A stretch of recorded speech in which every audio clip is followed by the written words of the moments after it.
व्यर्थ का खर्चा और व्यर्थ की चर्चा, ये दोनों ही बदनामी भी देते हैं और बर्बाद भी करते हैं।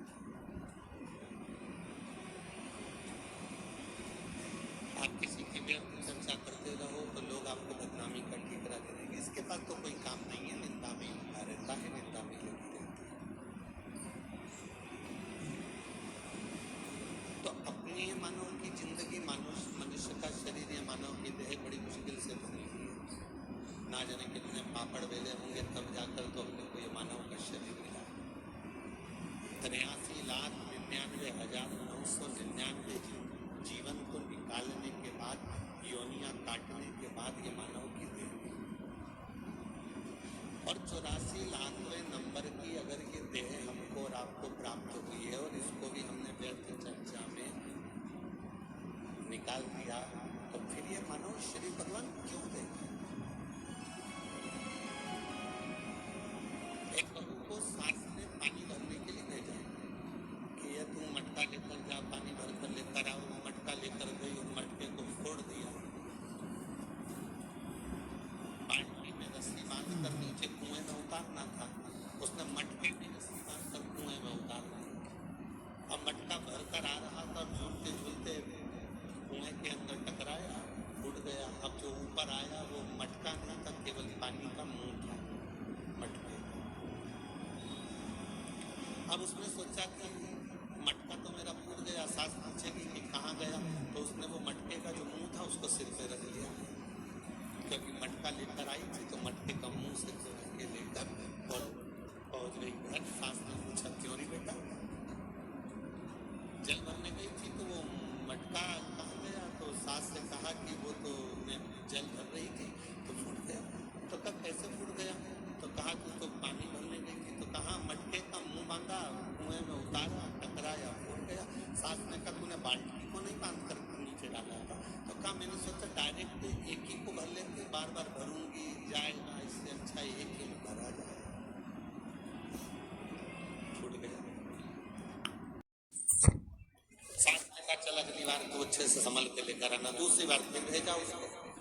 अब की बार लेकर चली थी तो लेते लेते जब पानी भरकर लेकर आ रही थी तो उसके सिर में चल गई खुजाल। अब सिर पे जो मटका रखा था तो उसने कहा ये मटके को पड़ोसन को दे दूं। पड़ोसन बड़ी वृद्ध थी, संभला नहीं, मटका नीचे गिर गया, टुकड़े टुकड़े लेकर वापिस आ गई। अब जब टुकड़े टुकड़े लेकर वापिस आई और टुकड़े टुकड़े लेकर जब वापिस पहुंची, फिर सास ने पूछा क्यों मटका कहाँ गया? वो तो ये टुकड़े टुकड़े हो गए, फूट गए। अब आपसे हम पूछे, छत्तीसगढ़ की जीजियों और जितने भी मेरे जीजा उन बैठे हैं, जगह जगह से आए हुए जीजिए जीजा बैठे, आपसे हम पूछें कि ईमानदारी से बोलो, एक बार मटका तोड़ दिया, 2 बार तोड़ दिया, 3 बार तोड़ दिया, 4 बार तोड़ दिया, फिर 5वीं बार सास तुम्हें पानी भरने भेजेगी क्या? जम के तो बोलो जरा, नहीं भेजेगी। क्यों? सास को मालूम है मैं मटका देकर भेजूंगी और ये तोड़ देगी, हर बार नुकसान करेगी। इससे अच्छा है कि मैं पानी खुद भर लाऊंगी या दूसरे से भरवा लूंगी, पर इसको नहीं भेजूंगी। बस परमात्मा भी यही सोचता है, एक बार देह दी, मानव का शरीर दिया, इसने भजन नहीं किया। दूसरी बार मानव का शरीर दिया, इसने भजन नहीं किया। तीसरी बार फिर मानव का शरीर दिया, इसने भजन नहीं किया। तो चौथी बार परमात्मा तुम्हें मानव बना के भेजेगा। जब जब मनुष्य का शरीर पाया, दिन भर इधर की चर्चा, उधर की चर्चा, इधर की बात, उधर की बात, तो अगली बार भगवान ने सोच लिया कि इसको मानव बनाकर नहीं भेजना, मेंढक बनाकर भेज देंगे। जब व्यर्थ की ही चर्चा करता है, व्यर्थ की ही चर्चा में लगा रहता है, तो फिर इसको मानव का देह क्यों नहीं? ये मानव का शरीर क्यों नहीं? शिव महापुराण की कथा कहती है व्यर्थ खर्चा और व्यर्थ चर्चा। व्यर्थ खर्चा भी ऐसा ही होता है, फालतू का खर्चा कर रहे हो, यहाँ लगा रहे, वहां लगा रहे, वहां लगा रहे, अच्छी जगह नहीं लगा पाए, तो फिर तो जीवन पे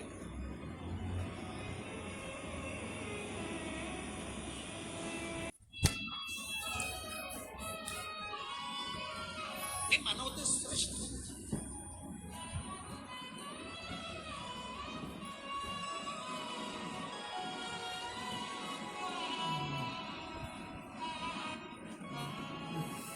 एक गुड़गांव से एक बहन जी आई, वो एक बात कर रही थी कि गुरुजी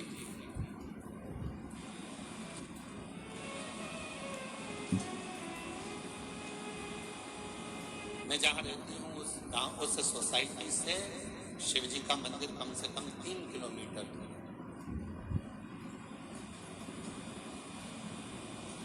अब मैं रोज बेटे से कहूँ कि मुझे तो 3 किलोमीटर दूर मंदिर लेकर जा, ले जाएगा क्या? अरे बोलो तो चल के। मैं अपने पति से कहूँ कि तू 3 किलोमीटर दूर मुझे मंदिर लेकर चल, रोज रोज ले जाएगा क्या?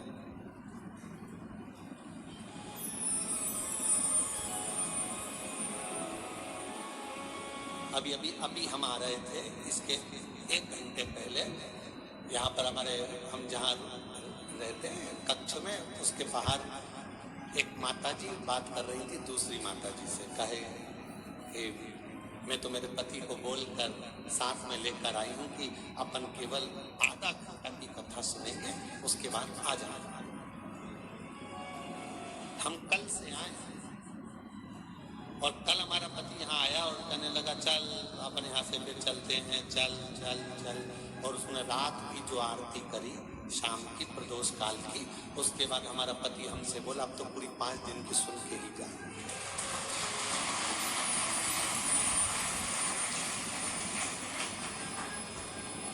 तो माता जी ने पूछा नोएडा वाले ने कि गुरुदेव ये बताओ कि हम 3 किलोमीटर दूर ना बेटा लेकर जाए, 3 किलोमीटर दूर ना हमें हमारा पति लेकर जाए, 3 किलोमीटर दूर बिना मैं साधन के जा नहीं सकती, और नीचे उतर के इतनी ट्रैफिक में जाऊं और कुछ हो जाए, शरीर को कोई ठोकर मार जाए, कल्ला देकर चले जाए, शरीर में कष्ट हो जाए, तो फिर मंदिर कैसे जाऊं? अब आप बताओ, आप कहते हो सारी समस्या का हल 1 लोटा जल, अब ये समस्या भी मेरी मिटा, ये भी समस्या। अब तुम बताओ कि मैं जाऊं तो जाऊं कैसे? तो हमने कहा मां, शिव पुराण की कथा कहती है जब तक शरीर चले तब तक भगवान के मंदिर जाकर 1 लोटा जल चढ़ाओ, और जब तुम्हारा शरीर ही इतना भारी हो गया, चल नहीं पाती हो, जा नहीं पाती हो, तो फिर एक काम करो, अपने घर के अंदर जो शिवलिंग है उस शिवलिंग पर जल चढ़ाओ और बाबा से प्रार्थना करो कि मेरे इस जल को महाकाल राजा तो स्वीकार करना, मेरे इस जल को काशी विश्वनाथ तो स्वीकार करना, मेरे इस जल को बाबा वैद्यनाथ तुम स्वीकार करना, मेरे इस जल को हे कृष्णेश्वर नाथ तुम स्वीकार करेगा।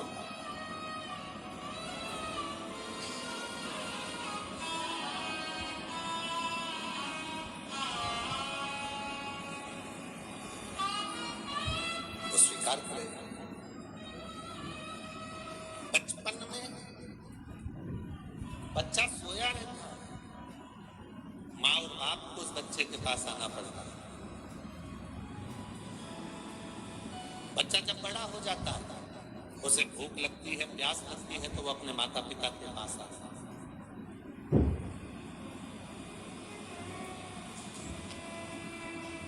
शिव महापुराण की कथा करती है जब शरीर में कष्ट है, रोग समाहित हो गया, पूरा शरीर शिथिल हो गया, आप मंदिर नहीं जा सकते, तो एक काम करो, घर में जो शिवलिंग है उस पे जल चढ़ाकर आचमन करो, और अगर इतना भी नहीं चल सकते हो तो पलंग पर भी अगर पड़े हुए हो तो मानसिक पूजन करो। आज मैंने भोलेनाथ जी को जल चढ़ा दिया है, बाबा मैंने आपका जल चढ़ा हुआ पी लिया है, श्री शिवाय नमस्तुभ्यं, श्री शिवाय नमस्तुभ्यं, श्री शिवाय नमस्तुभ्यं, श्री शिवाय नमस्तुभ्यं। बाबा मैंने जल चढ़ा दिया, बाबा मैंने आचमन कर लिया, पलंग पर पड़ो, शरीर नहीं चल पा रहा, आप अपने कमरे से निकल भी नहीं पा रहे हो, कहीं जा भी नहीं पा रहे हो, तो भी उस शिव को याद करो, उसका भजन करो, उसका स्मरण करो। तुम नहीं जा सकते तो क्या हुआ, तुम्हारे भक्ति के बल से एक दिन कुबेरेश्वर बाबा तुम्हारे दरवाजे तक जरूर पहुंचेगा, तुम्हारे घर तक जरूर पहुंचेगा। आप जाओ।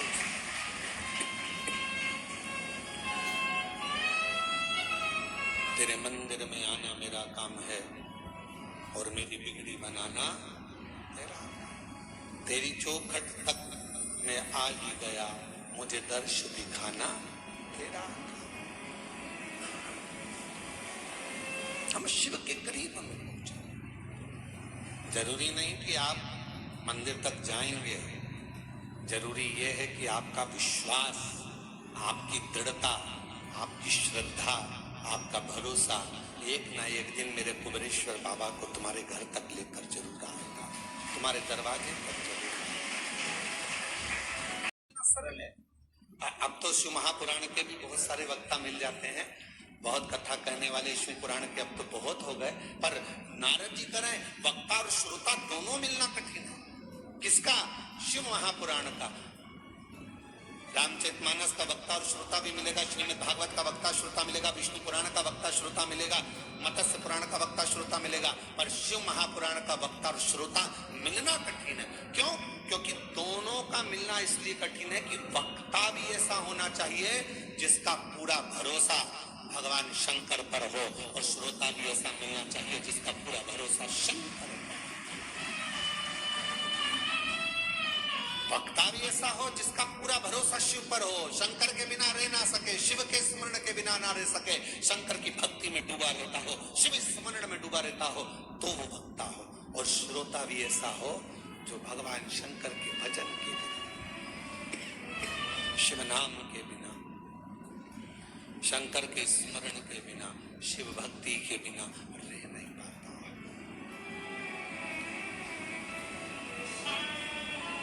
ये जो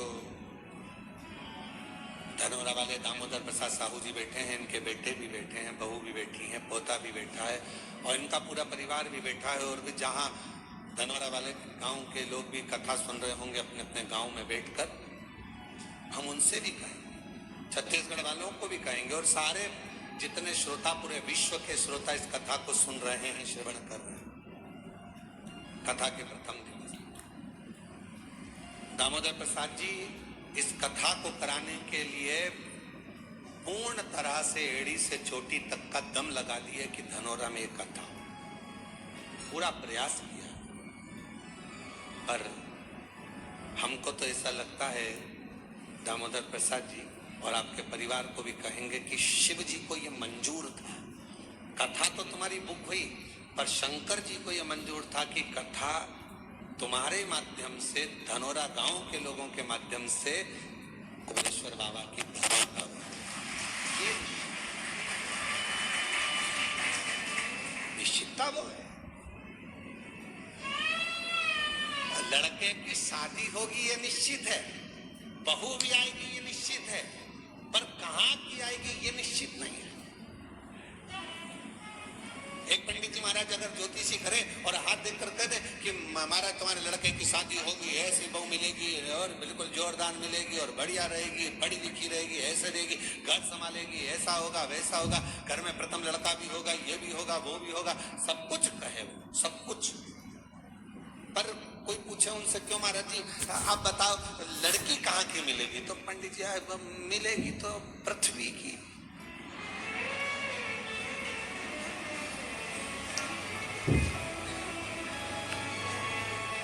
मिलेगी तो पृथ्वी की। एलईडियां चालू करो बाहर, तो मिलना तो पृथ्वी की, मना नहीं। अब वो कहे नहीं महाराज जी अब वो पृथ्वी की तो मिलेगी, हमें मालूम है कि अंतरिक्ष की थोड़ी ना मिलेगी, ऊपर की थोड़ी ना मिल जाएगी, पर ये तो बताओ कि मिलेगी कहाँ की? तो इतने में कहा कि हाँ, उत्तर से दक्षिण और पूरब से पश्चिम, इसी के बीच की मिलेगी। अब इतने में फिर उन्होंने कहा नहीं महाराज मिल तो जाएगी, पर वो पूरब से पश्चिम, उत्तर से दक्षिण मिलेगी कहाँ की? तो फिर कहा हाँ, लड़की मिलेगी। अरे वो लड़की तो मिलेगी, पर मिलेगी तो भगवान ने निश्चित कर दिया, कथा दे दी, इतनी तारीख से इतनी तारीख तक है, धनोरा गांव में होगी, ये होगा वो होगा, सब कुछ निश्चित हो गया। और ये पूछे दामोदर प्रसाद साहू जी से, इनके बच्चों से, टेंट भी हो गया, साउंड भी हो गया, भोजन भंडारे की व्यवस्था भी हो गई, सारा धनोरा गांव छत्तीसगढ़ का एक एक बच्चा तैयार, कथा हो रही है, कथा हो रही है, कथा हो रही है। और मालूम पड़े फिर शंकर जी को कुछ मंजूर होगा। शिव जी ने कहा, दामोदर मास में दामोदर प्रसाद तुम हमारे पास आओ। नहीं चल रही? क्यों नहीं चल रही? पता करो, एलईडियां क्यों नहीं चल रही बाहर की? मना तो कर रहे, एलईडियां चल रही हैं? नहीं चल रही, नहीं चल रही। महाराज काहे झूठ बोल रहे हो? पक्का झूठेला हो तुम।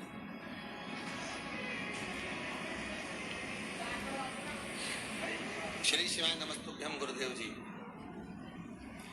मैं कृतेक शशि शंकर गुप्ता दिल्ली से हूं। कहीं बैठे हो? शशि शंकर गुप्ता कृतेक दिल्ली से हूं। कहीं बैठे हो? मैं कृतेक शशि शंकर गुप्ता दिल्ली से हूं। इंजीनियरिंग कॉलेज से इंजीनियरिंग की पढ़ाई की है गुरुदेव मैंने। अगर कहीं बैठे हो बेटा तो पीछे के रास्ते से आप आ जाइए एक बेलपत्र लेने के लिए। दिल्ली से आए हैं, कृतेक शशि शंकर गुप्ता दिल्ली से।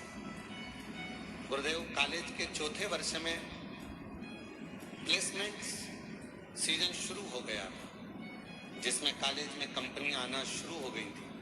मेरी तैयारी के बाद भी मेरी किसी कंपनी में नौकरी नहीं लग पा रही थी। जैसे जैसे समय बीत रहा था मेरी हिम्मत टूट रही थी। एक समय ऐसा आ गया जब मैं केवल पूरे दिन बस टेंशन में सोया और रोया करता था। इतना टेंशन था कि मैं सोता और रोता रहता। मेरा किसी कंपनी में ज्वाइनिंग नहीं हो रहा था। तब मुझे मेरी मम्मी और परिवार वालों ने समझाया, टेंशन लेने से कुछ नहीं होता, बस रोज बाबा को जल चढ़ा और बाबा पर सब छोड़। मेरा विश्वास नहीं हुआ, क्या शिवजी पे चढ़ा हुआ जल क्या मुझे नौकरी दे सकता है? मेरी माँ ने मुझसे कहा कि तू मेहनत कर, परिश्रम कर, रात दिन एक कर, होगा। ये मैं कहती हूँ, वो जल तुझे फल जरूर देगा। गुरुदेव बाबा पर जल चढ़ा और उन पर छोड़ दे। बाबा को बेलपत्री और शहद लगाकर चढ़ाकर, गुरुदेव मैं बाबा की कृपा का क्या वर्णन करूं। उसके बाद मैं नहीं जानता, मैं आज के समय का लड़का, मेरे दोस्त भगवान को नहीं मानते, मैं खुद भी नहीं मानता। कहने पर जल चढ़ाया, बेलपत्र पर शहद लगाकर मैं गया और पहली बार मैंने बाबा का चमत्कार देखा कि मुझे एक कंपनी नहीं, तीन बड़ी कंपनियों से जॉब का ऑफर आ गया। गुरुदेव तीन बड़ी कंपनियों से जॉब का ऑफर आ गया, जिसमें मैंने एक कंपनी ज्वाइन करी सॉफ्टवेयर डेवलपर के रूप में। यह कंपनी अमेरिका की सबसे बड़ी कंपनी है, जिसमें बाबा ने मेरा जॉब लगवाया। मैं बाबा को यहाँ प्रणाम करने के लिए आया। अगर कहीं बैठे हो, कृतेक शशि शंकर गुप्ता दिल्ली से हैं, अगर कहीं बैठे हो तो आ सकते एक बेलपत्र लेने के लिए। मैं बाबा का आभार की कृपा नहीं तो बधाई बधाई। श्री शिवाय करना है, बाबा को विनय करना है, फिर उसमें से एक कंकर साथ लेकर जाना है, बाबा से प्रार्थना कर कर कि मेरी ये कामना है पूर्ण करना।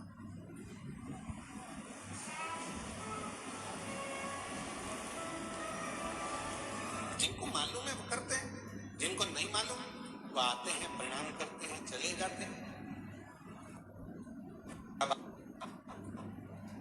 शंकर का पूजन नहीं करा या कंकर को बीन कर नमन नहीं करा, पूजन नहीं करा, तो क्या बाबा उनको नहीं देंगे?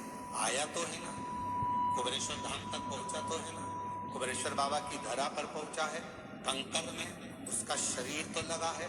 इस कंकर शंकर की भूमि पर 12 ज्योतिर्लिंग के मध्य के इस स्थान पर अगर कोई भूल से भी पहुंच जाता है तो भी मेरा कुबेर भंडार उसका भंडार भर ही देता है, तो भी बन।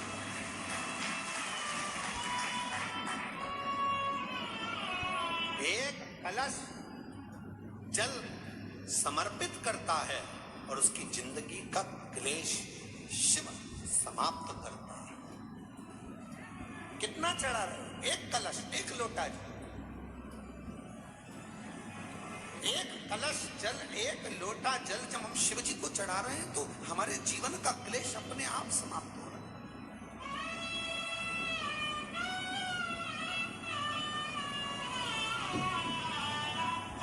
आप तो जानते भी नहीं, कुबेरेश्वर बाबा के धाम आए हैं, शिव के भरोसे, भगवान के भरोसे, थोड़ा देने में देरी कर सकता है, इंतजार आपको करना पड़ेगा। फाइल मोटी है, पढ़ने में थोड़ा समय लग सकता है, पर देगा जरूर। थोड़ी सब्री रखना पड़ेगी और श्रद्धा और विश्वास के ऊपर रखना पड़ेगा। बच्चा भी गर्भ में रहता है तो बच्चे का जन्म भी 9 महीने के बाद होता है। 9 महीने तक माता पिता इंतजार करते हैं, दादा दादी इंतजार करते हैं, नाना नानी इंतजार करते हैं, घर के लोग इंतजार करते हैं। 9 माह तक गर्भस्थ बच्चे का इंतजार किया जाता है कि गर्भ में जो बच्चा है वो जन्म लेगा, समय लगेगा। गर्भस्थ बच्चा 9 महीने तक गर्भ में रहता है, तब जन्म लेता है, इंतजार किया जाता है। थोड़ा है इंतजार 9 माह और 9 महीने तक जब वो इंतजार कर रहा है, 9 महीने तक जब वो गर्भस्थ में इंतजार कर रहे हैं कि जन्म लेगा जन्म लेगा, उसी तरह एक बच्चा भी जन्म लेने में 9 महीने लगा देता है। आप शिव जी के मंदिर में जाकर 1 लोटा जल चढ़ाना प्रारंभ करो, आप शंकर जी की आराधना करना प्रारंभ करो, आप श्री शिवाय नमस्तुभ्यम बोलना प्रारंभ करो, आप शिव पर पूर्ण भरोसा रखना, पूर्ण विश्वास रखना प्रारंभ करो, तो 9 महीना तो नहीं, विश्वास से कहता हूं 3 महीने में मेरा बाबा तुम्हारा भंडार भरना प्रारंभ करेगा, निश्चित है। अपने जीवन को संवार लिया, अपने जीवन को सुधार लिया।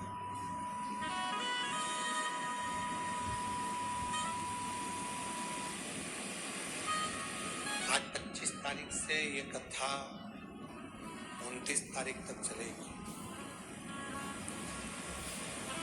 आज तो कथा का समय 1 बजे से 4 बजे तक रहा है, पर कल से जो कथा का समय है वो 2 बजे से 5 बजे तक, रोज प्रतिदिन 2 से 5 बजे।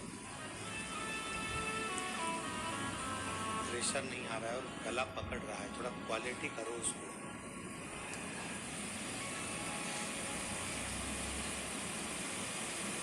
कैसे भी हो आप भगवान देवाधिदेव महादेव को समर्पित करो, जैसे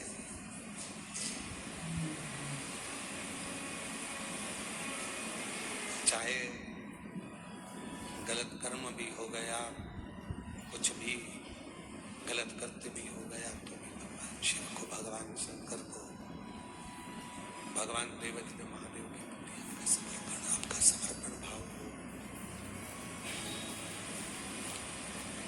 और पूर्ण समर्पण के साथ हो।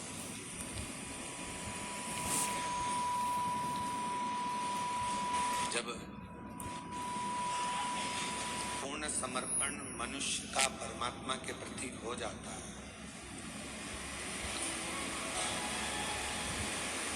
आपको लगता है कि आप शिव के प्रति पूर्ण समर्पित हो, पर शिव महापुराण की कथा कहती है कि मेरा देव अधिदेव महादेव जब आपको पूर्ण समर्पण अपनी ओर करवा लेता है तो वो भी पूर्ण समर्पण के साथ आपके दुख को काट देता है,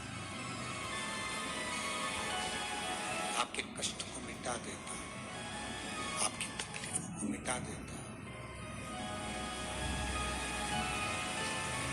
पर थोड़ा इंतजार बहुत जरूरी है।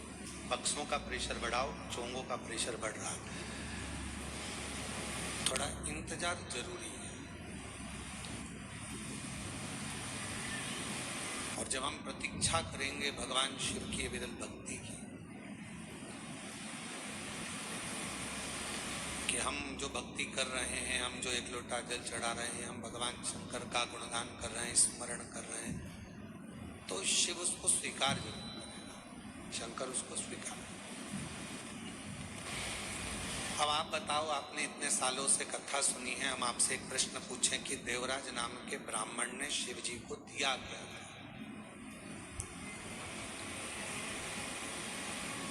भगवान शंकर को कुछ दिया था देवराज ने?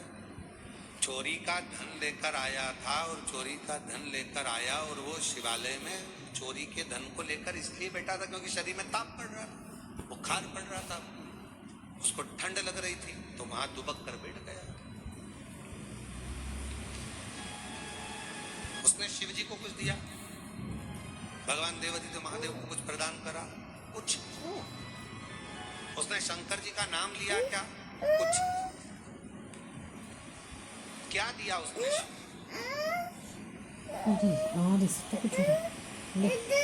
प्रदान करा उसने शंकर भगवान? और बिना दिए तो कुछ मिल नहीं सकता, ये निश्चित है। बिना दिए तो कुछ भी नहीं मिलेगा। एक राजा के मन में आया कि लोग मरने के बाद कब्र के अंदर होता क्या है? जब व्यक्ति मर जाता है तो कब्र के अंदर रहता है, तो आखिर होता क्या है, मुझे मालूम करना है। राजा ने अपने नगर में सूचना पहुंचाई, पूरे नगर में, नगर के आसपास में सूचना करी, जो व्यक्ति मुझे बताएगा कि कब्र के अंदर मरने के बाद क्या होता है, तो मैं उसको मुंह मांगा इनाम दूं। अब राजा में इतनी अकल नहीं थी कि मरा हुआ व्यक्ति वापिस आके बताएगा कैसे कब्र में से निकल करके हुआ क्या है, पर उसने सूचना कर दी, कोई भी व्यक्ति कब्र के अंदर सो जाए और मुझे बाद में आकर बताए कि कब्र के अंदर क्या हुआ। पूरे नगर में सूचना होगी। वहीं पर एक बहुत लोभी व्यक्ति रहता था। उसने मन में सोचा कि राजा कह रहा है कि मुंह मांगा धन, तो मैं उससे 20,000 सोने की मुद्रा मांग लूंगा और मैं बता दूंगा आकर कब्र में होता क्या। तो पत्नी ने समझाया, कैसी बात करते हो, जब तुम कब्र में सो जाओगे, मिट्टी डल जाएगी तो मर जाओगे, तो फिर बताओगे कैसे? पति बोला कि तू चिंता मत कर, मेरे पास सारी जुगाड़ है, सब कुछ कर सकता हूँ, बहुत जोरदार व्यवस्था करके मैं सारा काम कर सकता। तू काहे को चिंता करता? अभी तू देख, मैं सारी प्लानिंग करके अभी बताता हूँ। और राजा के पास पहुंच गया और राजा के पास जाकर उसने कहा कि मेरे पास सारी व्यवस्था है, सारी प्लानिंग है मेरे पास में, और मैं कब्र में सोने को तैयार हूँ। नगर के लोगों ने समझाया, पत्नी ने समझाया, रिश्तेदारों ने समझाया, बच्चों ने समझाया, ऐसा मत करो, मर जाओगे। उसने कहा नहीं, मैं तो 20,000 सोने की मुद्रा है। राजा ने कहा दिया, तू जा। इतने में वो कंजूस लालची गले में माला पहनकर शहंशाह बनकर जा रहा था। 20,000 सोने की मुद्रा मिलेगी। वहीं पर एक भिखारी आ गया, उसने कहा भैया मरने तो जा रहे, थोड़ा सा कुछ दे जा। मरने तो जा रहे हो, थोड़ा सा कुछ दे जा। उसने धक्का मार कर कहा, दिख नहीं रहा 20,000 मुद्रा मिलने वाली, चल। फिर आ गया, भैया कुछ तो दे जा। इसको गुस्सा आ गया, नीचे पड़ा था कचरा, पेड़ की पत्तियां, उसने वही सूखी पत्ती उठा के उसके कटोरे में डाल दी, ले जा। और वो भिखारी भी चुप चले गया। इसको कब्र के अंदर सुलाया गया।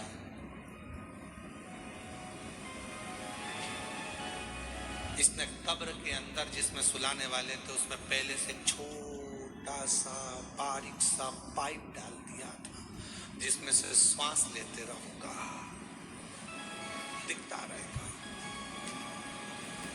अब कब्र के अंदर इसको सुलाए, मिट्टी डाल दी।